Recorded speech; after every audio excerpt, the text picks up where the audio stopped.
భక్తుని యొక్క జీవిత చరిత్రను మనం జ్ఞాపకం చేసుకుందాం. మన పితరుడు ఒక భక్తుని యొక్క జీవిత చరిత్రను మనం జ్ఞాపకం చేసుకుందాం. ఆ భక్తుడు ఎవరంటే ఎలీషా.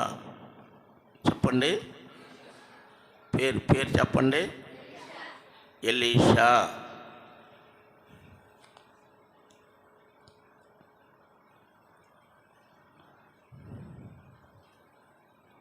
చూడండి, పరిశుద్ధ గ్రంథంలో రాజులు మొదటి గ్రంథము,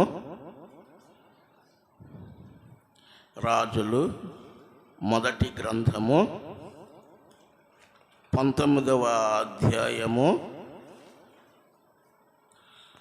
19వ అధ్యాయము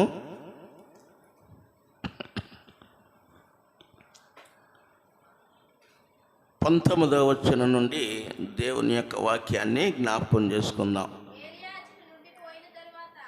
ఏలియా అచ్చట నుండి పోయిన తరువాత అతనికి షాపాతు కుమారుడైన ఎలీషా కనబడెను. అతడు తన ముందరనున్న 12 అరకల ఎడ్ల చేత దుక్కి దున్నించుచు 12వ అరక తాను తోలుచుండెను. ఏలియా అతన్ని చేరబోయి తన దుప్పటి అతని మీద వేయగా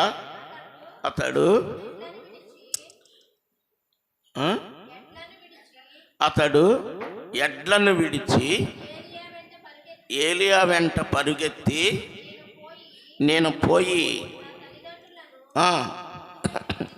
నా తల్లిదండ్రులను ముద్దు పెట్టుకొని తిరిగి వచ్చేదను, నిన్ను వెంబడించదనని చెప్పి అతనిని సెలవడుగగా అతడు, పోయి రమ్ము, నా వలన నీకు నిర్బంధము లేదని చెప్పాను. చాలండి. దేవునికి స్తోత్రాలు. దేవుడు తన పరిశుద్ధ లేఖనం మన అందరి హృదయాలకు ఆశీర్వదించును గాక. అందరు చెప్పండి గట్టిగా, ఆమేన్. ఎలీషాని గూర్చి మనం నేర్చుకోబోయే ముందు,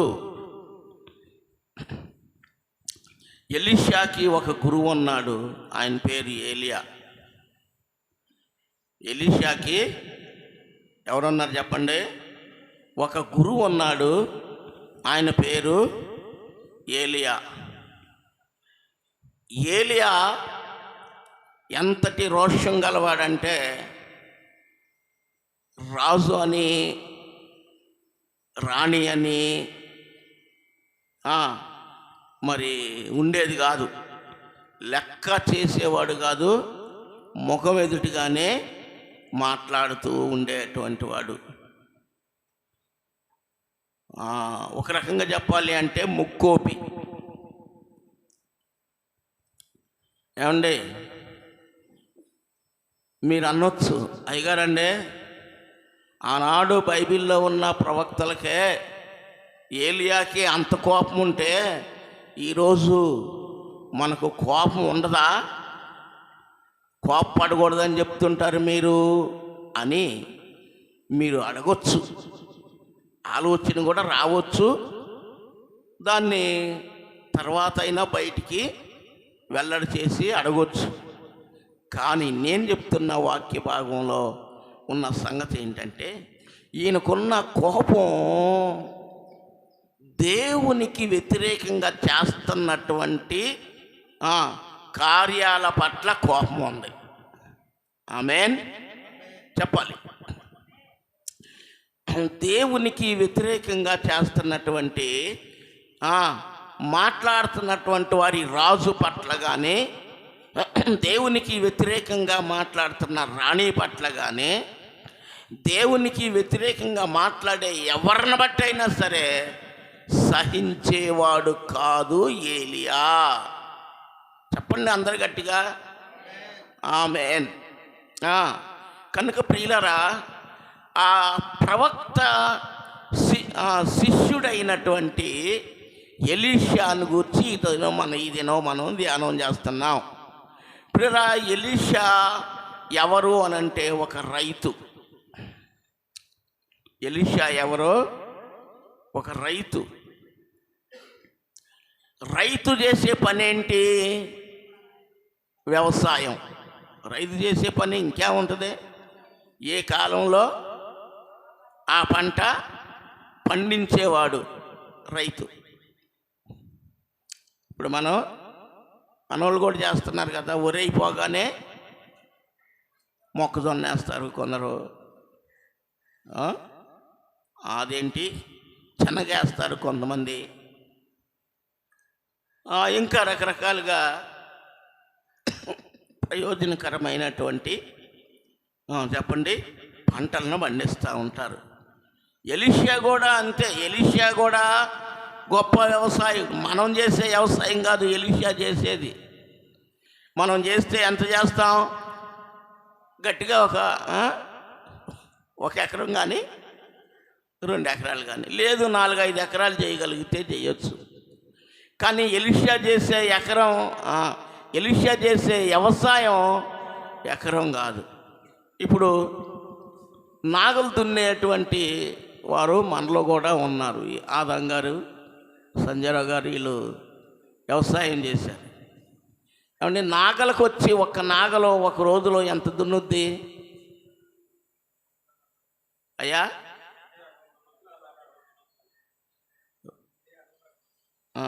భూమిని బట్టా? ఎడ్లను బట్టి. ఓకే, అంటే ఎకరం వేసుకోండి. ఈ ఎలీషా వ్యవసాయంలో ఎన్ని నాగళ్ళ దున్నుతున్నాడంటే 12 నాగళ్ళ వ్యవసాయం ఉంది ఎలీషాకి. ఎంత ఉంది? 12 నాగళ్ళ వ్యవసాయం ఉంది.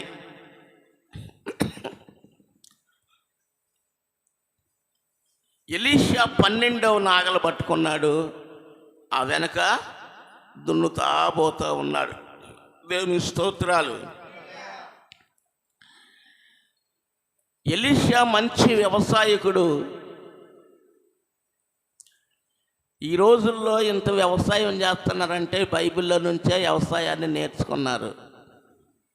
వ్యవసాయ పాఠశాలలు ఉన్నాయి, తెలుసా మీకు?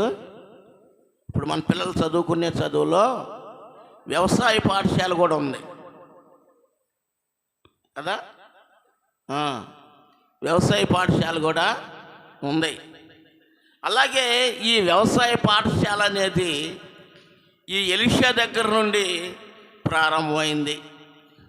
ఎందుకంటే 12 నాగళ్ళ వ్యవసాయం చేస్తున్నాడు ఎలీషా. చెప్పండి, ఎలీషా 12వ నాగలను పట్టుకొని దున్నుతున్నాడు ఆయన. దేవునికి స్తోత్రాలు. ఏలియా వెళ్ళాల్సిన వాడు రాజమార్గాల్లో వెళ్ళకుండా చాలా గట్టుల్లో నుండి గట్టుల మీద నుండి పోతున్నాడు ఆయన. పోతా ఉన్నప్పుడు, వెళుతూ ఉన్నప్పుడు ఎవరు కనపడ్డారు అంటే ఎలీషా కనపడ్డాడు.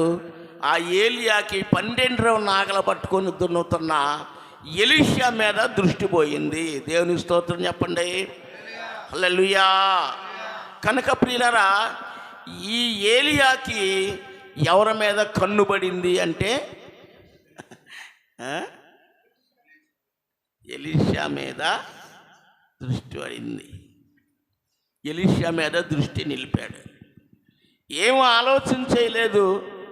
అసలు ఎలీషాతో ఒక్క మాట కూడా మాట్లాడలేదు. ఏలియా మీద ఉన్నటువంటి ఆ దుప్పటిని చెప్పండి ప్రియులారా, అది ఎలీషా మీద వేసి అది వెళ్ళిపోతా ఉన్నాడు. అక్కడేమి నిలబడలా. మరి ఆయన వెళ్ళిపోతా ఉన్నాడు. ఇప్పుడు ఈయన ఏం చేయాలి? ఏంటి నా మీద ఈయన దుప్పటేసి వెళ్తున్నాడు, ఇప్పుడు ఈ దుప్పటే తీసుకొని ఆయనతో వెళ్ళనా, ఆయనకి ఇచ్చేయినా, అది ఆయనకి ఇచ్చేసి వెనక్కి రానా, లేకపోతే ఈ దుప్పటి తీసుకొని ఆయనతో పాటు వెళ్ళాలా, లేకపోతే ఏం చేయాలి? మరి నేను చేస్తున్న ఈ 12 అరకల వ్యవసాయాన్ని ఏం చేయాలి అని ఆలోచించాడంటారా? ఆలోచించలేదు. ఆలోచించకుండా ఏం చేశాడంటే, ఎప్పుడైతే దుప్పటి తన మీద అనగా ఎలీషా మీద వేశాడో ఆత్మకు వెంటనే ఆకర్షితుడైపోయాడు. చెప్పండి అందరు గట్టిగా, అందరు చెప్పాలి గట్టిగా. ఆత్మకు ఆ దుప్పటికి ఏమైపోయాడు ఎలీషా? ఆకర్షితుడైపోయాడు. దేవునికి మహిమ కలుగును గాక. ప్రియులారా, దేవుడు నిన్ను పిలిచాడు, దేవుడు నిన్ను ఏర్పాటు చేసుకున్నాడు. నువ్వు ఆయనకు ఆకర్షితుడు అవ్వాలి, నీవు ఆయనకు ఆకర్షితురాలు అవ్వాలి. ఆయనకు ఆకర్షితులైతే ఆయన నిన్ను ఒక అద్భుతమైన రీతిలో వాడుకుంటాడండి.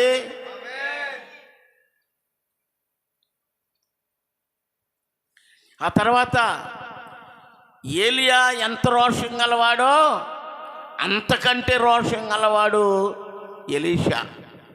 మనం ముందు ధ్యానం చేసుకుందాం. నాకు నేను తీసుకున్న ఈ టైంలో ఇదంతా సరిపోదు, కానీ కొంత మట్టుకు. కనుక ప్రియులరా, ఎలీషా మీద ఏలియా ఎప్పుడైతే దుప్పటి వేశాడో వెంటనే ఆకర్షితుడైపోయి ఆ దున్నే నాగల్ని విడిచిపెట్టేసి ఆయన దగ్గరికి చేరబోయాడు. పరిగెత్తుకొని పోయి అయ్యా, నేను నా తల్లిదండ్రుల ముద్దు పెట్టుకొని వస్తానయ్యా, ఆ తర్వాత వచ్చి నేను నిన్ను వెంబడిస్తానయ్యా అన్నాడు. దేవునికి స్తోత్రం చేద్దాం. హల్లెలూయా. ఎవరిని వెంబడించాలి చెప్పండి? ఎవరిని వెంబడించాలి? యేసుని వెంబడించాలి. ఎవరిని వెంబడించాలి? అందుకనే పరమగీతాల గ్రంథంలో ఒక వచనం, దేవుని యొక్క వాక్యాన్ని మనం చదువుకోగలిగితే అందులో ఉన్నది చూద్దాం. ఒక మాట,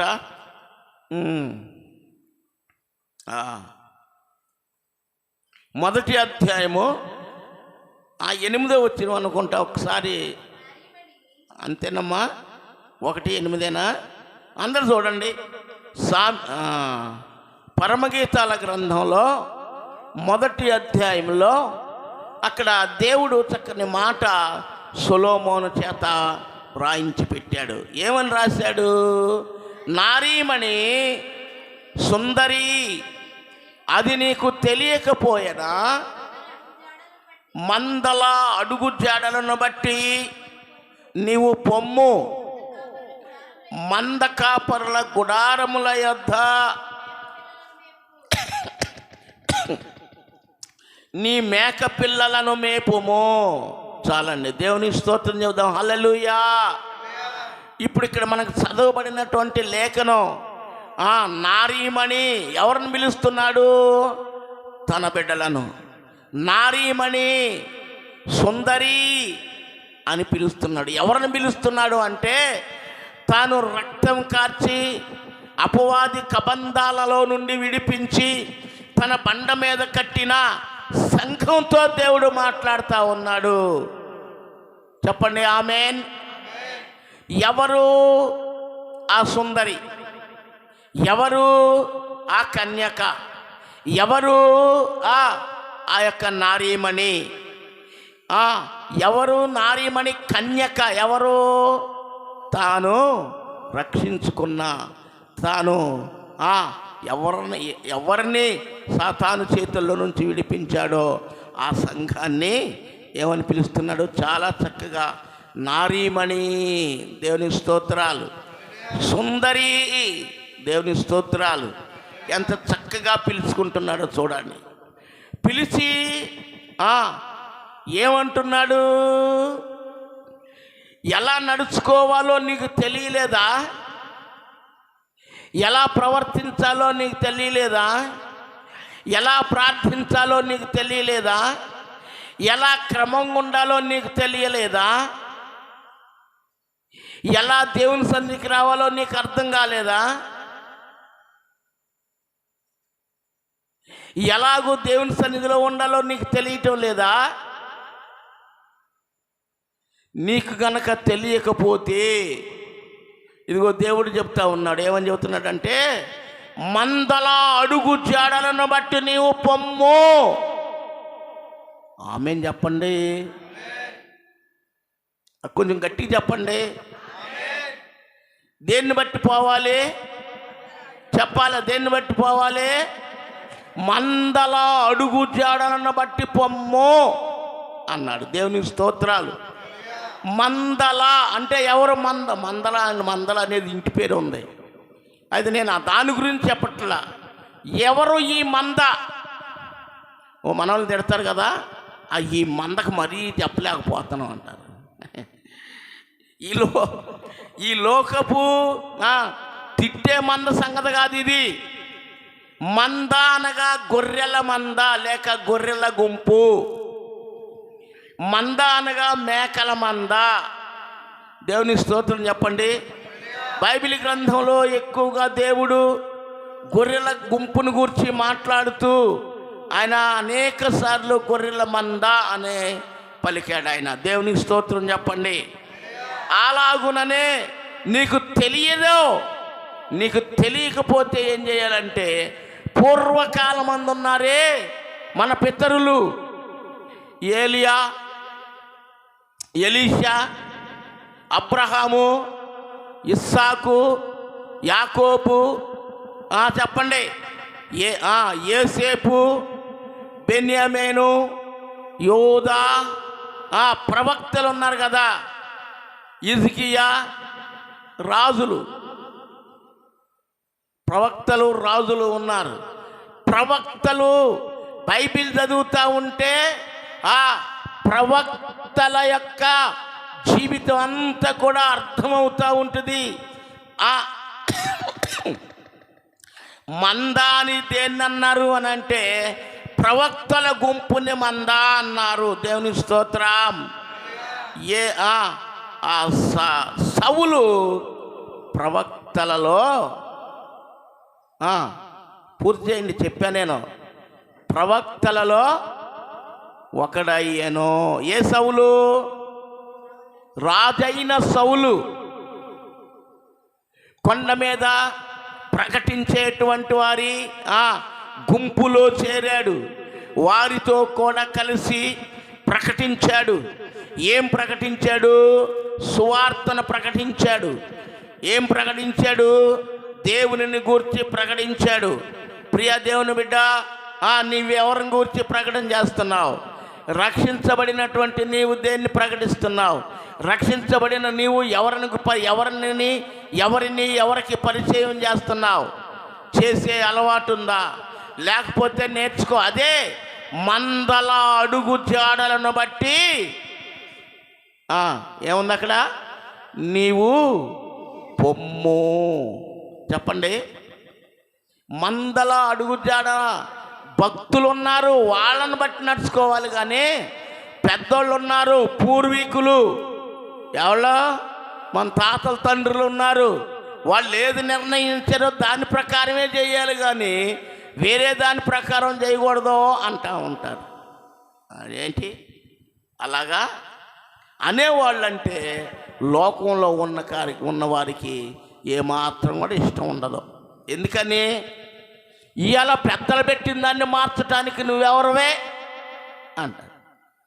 అసలు ఆ సందర్భం నువ్వు దేన్ని అనుసరిస్తున్నావో లోకంలో మీ పితరులు, మీ తండ్రులు, తాతలు, ఆ తాతలు వారు అనుసరించింది అది వాక్యానుసారమైందేనా?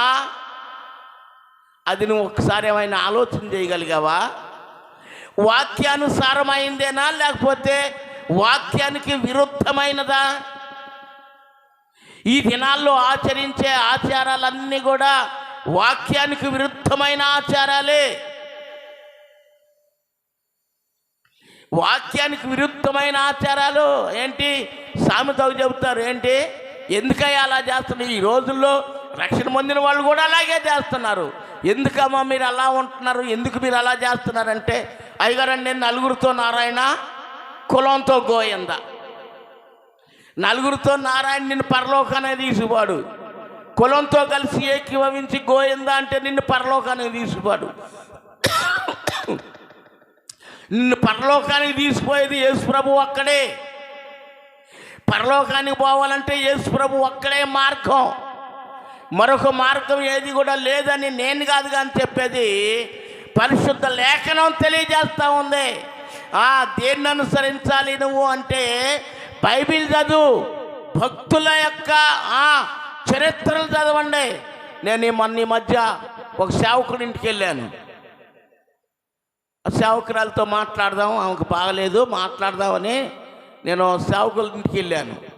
ఆమెగారు లోపల నుంచి రావట్లా ఏకాడికి, అయ్యగారికి ఆకేశాక ఎప్పుడుకో వచ్చింది. ఏంటమ్మా అంటే, అయ్యా నేను ఒక జీవిత చరిత్ర చదువుతున్నాను, భక్తుని చరిత్ర, ఎవరిదో చెప్పింది పేరు, అది నాకు జ్ఞాపకం లేదు. ఎవరి మీకు ఏమైనా జ్ఞాపకం ఉంది అమ్మగారు? ఒక భక్తుని చరిత్ర చదువుతుందంట. అందులో నుంచి నేను బయటికి రాలేకపోతున్నానయ్యా, దయచేసి క్షమించండి అన్నారామా. స్తోత్రం చెప్పండి. మనం బైబిలే తిన్నక చదవము, ఇంక భక్తుల చరిత్రలు ఏం చదువుతావు?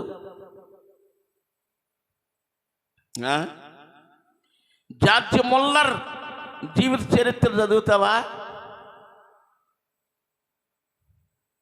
గుల్షాన్ ఎస్తేర్, ఆమె పేరు గుల్షాన్ ఫాతిమా. ఆ చరిత్ర చదవగలవా నువ్వు? అమ్మో, అది 30 రూపాయలు 40 రూపాయలు ఉంటుంది.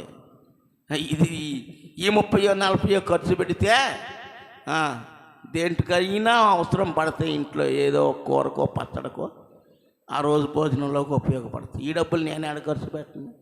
దేవునికి స్తోత్రం చెప్పండి. చాలామంది దైవజనుల ఇళ్లలో ఏముంటుంది తెలుసా? మినీ లైబ్రరీ ఉంటుంది. ఏముంటుంది? ఎందుకు?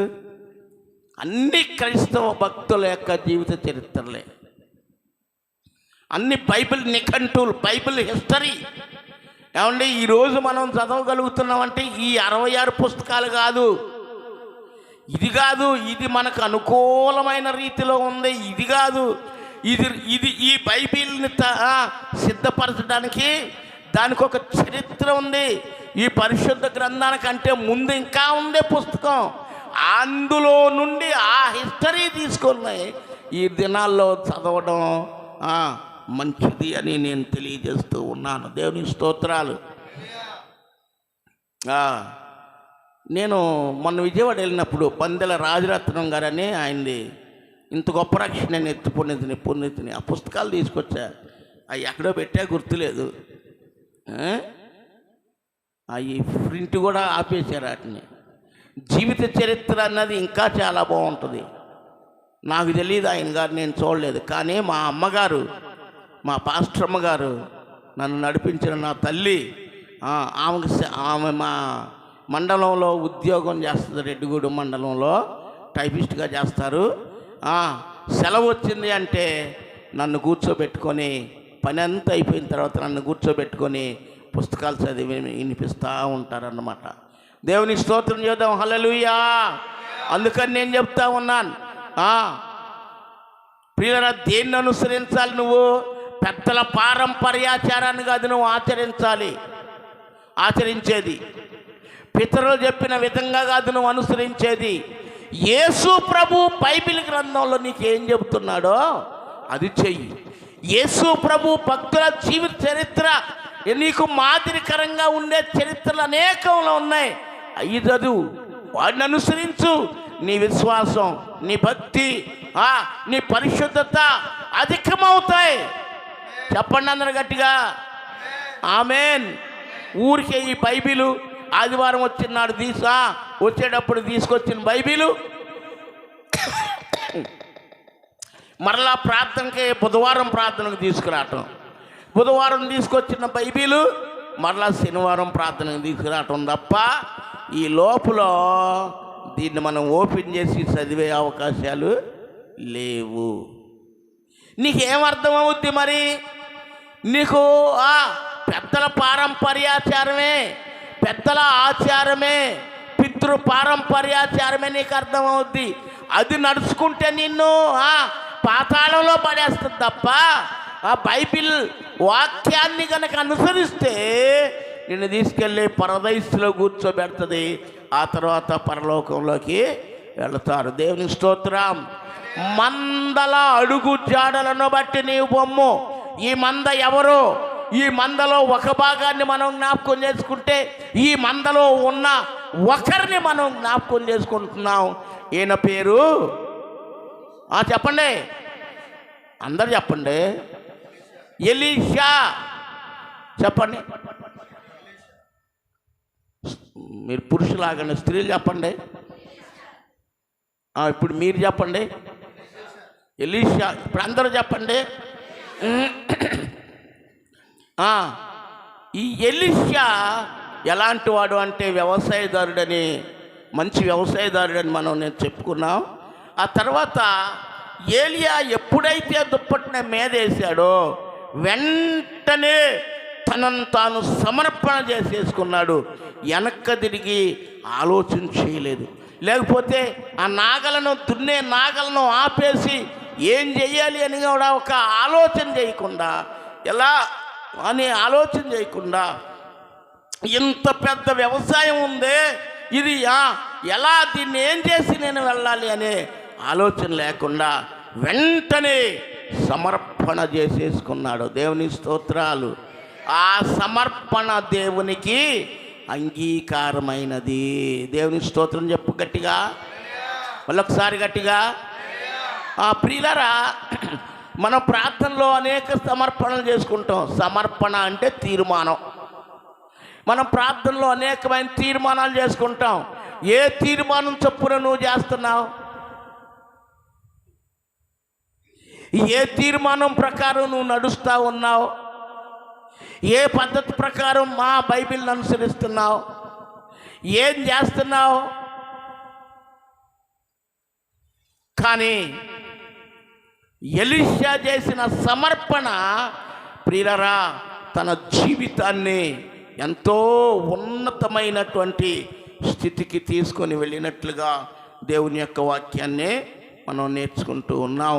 కనుక ప్రియులారా, ఎలీషా వెనక ముందు ఆలోచించకుండా వెంటనే వెళ్ళాడు. అయ్యా, నా తల్లిదండ్రులను ముద్దు పెట్టుకొని వస్తానయ్యా అన్నాడు. ఆ తర్వాత వచ్చి నిన్ను వెంబడిస్తానన్నాడు. ఏలియా అన్నాడు, ఎల్లు, నా వలన నీకు ఏ అభ్యంతరం లేదు, ఎల్లు ముద్దు పెట్టుకుని రా అన్నాడు. వెళ్ళాడు, తల్లిదండ్రులు ముద్దు పెట్టుకున్నాడు. ఆడ గొప్ప కార్యం చేశాడండి. తనకంటూ తన జ్ఞాపకాలు లేకుండా చేశాడు. ఏం జ్ఞాపకాలు? ఏం జ్ఞాపకాలు? ఎడ్లుంటే మళ్ళీ వెనక్కి వస్తాడు, నాగళ్ళుంటే మళ్ళీ ఒకసారి ఆలోచన చేయాల్సి వస్తుంది. అందుకని ఆలోచన చేసి ఇంటికి వెళ్ళిపోయి తల్లిదండ్రులు ముద్దు పెట్టుకొని ఏం చేశాడు అని అంటే, ప్రియులారా ఏం చేశాడు అని అంటే, ఆ నాగళ్ళ పగలగొట్టేసి ఆ ఎద్దుల్ని కోసి వంట చేసి విందు చేసి అందరికీ కూడా భోజనాలు వడ్డించి ఆ తర్వాత వెళ్ళి ఎవరిని వెంబడించాడు? ఏలియాని వెంబడించాడు. ఇప్పుడు ఒకవేళ గెహజీలాగా వెనక్కి తిరిగి ఆలోచన చేశాడు అనుకోండి, ఇంటికొచ్చి బ్రతికే ఆధారాలు ఉన్నాయా? ఇప్పుడు వ్యవసాయం ఇప్పుడు మీ ఎక్కువ వద్దు, మా సంగతి చెప్తాను నేనండి. మా ఊరికి ఒక 4 కిలోమీటర్ల దూరంలో మా నాన్న ఉండగా ఒక 2 ఎకరాలు భూమి తీసుకున్నాడు. దానిలో మొక్కలు నాటాడు. మొక్కలు నాటితే నేను మా అమ్మ మా చెల్లి కలిసి మళ్ళీ ఇప్పుడు తెల్లవారుజామున మరి 4:30కి లెగిసి మరి అంత దూరం నడిచి వెళ్ళి మరి ఆ గట్టుల్లో నుంచి వెళ్ళి ఆ మామిడి మొక్కలకు నీళ్లు పోసి పెంచి 3-4 సంవత్సరాలు పెంచాం. 5వ 6వ సంవత్సరంలో కాత పట్టింది. ఇప్పుడు ఇద్దరు అన్నల తమ్ములు ఒక మీదుగానే ఉంటున్నారు. ఇప్పుడున్న మా గోపాలు నాన్న మరి మా నాన్నను మా చిన్నాన్న, మరి ఎందుకు అంటున్నానంటే చిన్నానని తెలియటం కోసం. అసలు మా నాన్న మా అమ్మ సంగతి నాకు తెలియదు. మా చిన్నాన్న వాళ్ళకి పిల్లలు లేకపోతే నన్ను తీసుకున్నారు. నాకు వాళ్ళే అమ్మ నాన్న అని తెలుసు. నన్ను కన్నా అమ్మ తెలీదు, నన్ను కన్నా తండ్రి తెలియదు నాకు. తర్వాత వాళ్ళే పరిచయం చేశారు. ఆయనకి జబ్బు చేసి వచ్చాడు. సరే బాగుపడిన తర్వాత ఓ 2 ఎకరాలు పొలం సంపాదించి దాంట్లో మామిడి మొక్కలు నాటాడు. దాన్ని మరి ఇప్పుడున్న ఆయన నాన్న తండ్రి దాని గురించి పట్టించుకోవట్లేదు. ఈయనొక్కడే బయట పనులకి వెళ్తాడు. ఈయనొక్కడే చేసే అబ్బాయి చెప్పాడు, పిల్లలు ఉన్నారు అబ్బాయి జాగ్రత్త దీన్ని చేసుకుంటారా అని చెప్పి వాళ్ళకి అప్పచెప్పాడు. ఈయన తోటకెళ్ళి మేము పోవటం తెలవదు. వీళ్ళు చెయ్యట్లా. మరి మేము 4 సంవత్సరాలు పెంచాం. 5, 6, 7 సంవత్సరాలు ఏం చేశాడంటే మీరెళ్ళి దీన్ని చూసుకొని కాడికి ఈ భూమి ఇంకెందుకు ఉంచుతానని చెప్పి ఆయన అమ్మేశాడు. ఎందుకు అమ్మేశాడు? మరి దాని గురించి శ్రద్ధ చేసేవాళ్ళు ఉండాలి కదా, అవునా కదా? దాన్ని అమ్మేశాడు. అలాగే ఇప్పుడు ఎలీషా మరి ఆ వ్యవసాయాన్ని వదిలిపెట్టి వెళ్ళిపోయాడు. ఈ తల్లిదండ్రి ఎంతకాలం చేపిస్తారు? కూలోళ్ళకి డబ్బులు ఇచ్చి, వాళ్ళకి డబ్బులు ఇచ్చి, వాళ్ళకి డబ్బులు ఇచ్చి, ఇదంతా మనకి ఎందుకులే అని చెప్పేసి వాళ్ళు అమ్మేసుకుంటారు. దేవుని స్తోత్రం చెప్పండి. ఇప్పుడు ఒకవేళ మనం అనుకుందాం, మన ఆలోచన చొప్పున ఎలీషా వెనక్కి తిరిగాడు అనుకోండి, బ్రతికిపోతే ఆధారాలు ఉన్నాయా? వ్యవసాయం ఉందా? ఎడ్లు కొనాలి, మళ్ళీ నాగళ్ళు చేయించాలి, మళ్ళీ ఇదంతా ఎందుకు వచ్చింది తిప్పలే? ప్రియులారా, ఆ ఆలోచన లేనటువంటి వాడై సమర్పణ కలిగి, ప్రియమైన దేవుని బిడ్డలారా, ఎవరిని వెంబడించాడు? చెప్పాలి, ఎవరిని వెంబడించాడు? అయ్యా మాట్లాడాలి. ఎవరిని వెంబడించాడు? ఏలియాను వెంబడించాడు. ప్రియమైన దేవుని బిడ్డలారా, నువ్వెవరిని వెంబడిస్తున్నావు? నువ్వెవరిని అనుసరిస్తున్నావు? నీ జీవితం ఎలా ఉంది? నీ సమర్పణ ఎలాగుంది? ఎలీషా సమర్పణ చేసుకున్నాడు. ఆ సమర్పణను తిరిగి దాన్ని వెనక్కు ఎంత మాత్రం కూడా తీసుకోలేదు. మనం చేస్తాం, అయ్యా నేను తప్పనిసరిగా నీ సన్నిధిలో ఒక 3 గంటలు గంట బలంగా ప్రార్థన చేస్తానంటాం.